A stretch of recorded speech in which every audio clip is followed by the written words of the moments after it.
जनता सेना सुप्रीमो और वल्लभनगर के पूर्व विधायक Randhir Singh binder Udaipur lake city press club के भवन में पत्रकारों से रूबरू हुए।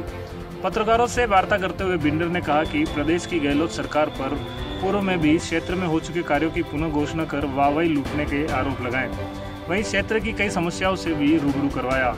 बिंडर ने गहलोत सरकार द्वारा क्षेत्र में सड़क निर्माण पर करीब 11 सड़कों को बनाने के दावों को भी सिरे से खारिज करते हुए गंभीर आरोप लगाए और उन्होंने कहा कि जिन सड़कों की बात गहलोत कर रहे हैं उनमें से आधी से ज़्यादा सड़कें तो वर्तमान में विधायक प्रीति गजेंद्र सिंह शेखावत अपने कार्यकाल में पहले ही बनवा चुकी हैं। फिर सरकार इन सड़कों को बनाने की बात कर किसे मूर्ख बना रही। बिंडर ने कहा कि क्षेत्र की जनता को यह भी बात अच्छी तरह से मालूम है कि क्षेत्र में वर्तमान में कितने विकास कार्य हुए हैं। उन्होंने कहा कि बिंडर में तहसील भवन तो उनके कार्यकाल में ही बन गया था, लेकिन चुनाव आने के चलते उसका उद्घाटन कांग्रेस राज में हुआ। उन्होंने कहा कि कानोड़ तहसील में भी तहसील भवन के लिए ना तो अब तक कोई जमीन आवंटित हुई और ना ही भवन, अभी तो बहुत दूर की बात है। उन्होंने कहा कि तहसीलदारों की नियुक्ति नहीं होने से क्षेत्र के कई लोगों के काम भी लंबे समय से अटके पड़े हैं। और क्या कुछ कहा जनता सेना सुप्रीमो बिंडर ने, आइए हम आपको उन्हीं की जुबानी सुनवाते हैं। सरकार राजस्थान में बनी है, काम करने के बजाय मात्र झूठी और थोथी घोषणाएं कर रहे हैं।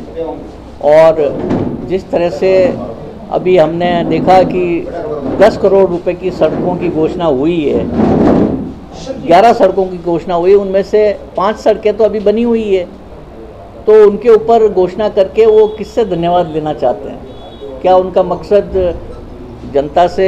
जनता को वर्गलाना है, या उनका मकसद कोई बजट अपने चुनाव के लिए इकट्ठा करने का कोई तरीका है, या क्या है, हमारी समझ में नहीं आ रहा।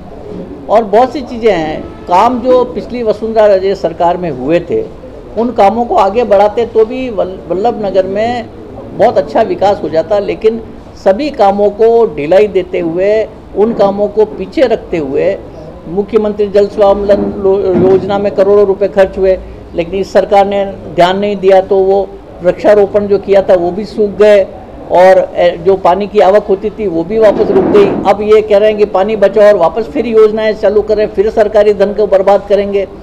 तहसीलें हमारे यहाँ खुल गई, लेकिन तहसीलदार दोनों तहसीलों में नहीं है, एक तहसील में भवन ही नहीं बना है और राजस्व मामले बिगड़े हुए हैं। जो पैमाइश हुई थी सेटलमेंट विभाग के द्वारा उसमें बहुत त्रुटियां रह गई और किसान परेशान हो रहा है।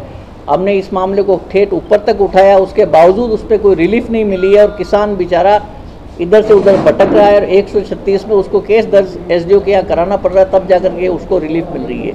तो ऐसी बहुत सी बातें हैं जिससे ये लगता है कि कांग्रेस की सरकार ये काम नहीं करना चाहती और इन लोगों को लग गया है कि अगली बार हम नहीं आएंगे, इसलिए जैसे तैसे इस मामले को समेट करके ये भाग जाना चाहते हैं। इसलिए हमारा ये अनुरोध है कि इस तरह से नहीं करें और अगर सत्ता में बैठे हैं तो इनकी जिम्मेदारी है कि जनता का काम करें, वरना हम लोग इसका बहुत बड़ा आंदोलन करेंगे जिसकी पूरी जिम्मेदारी सरकार की रहेगी।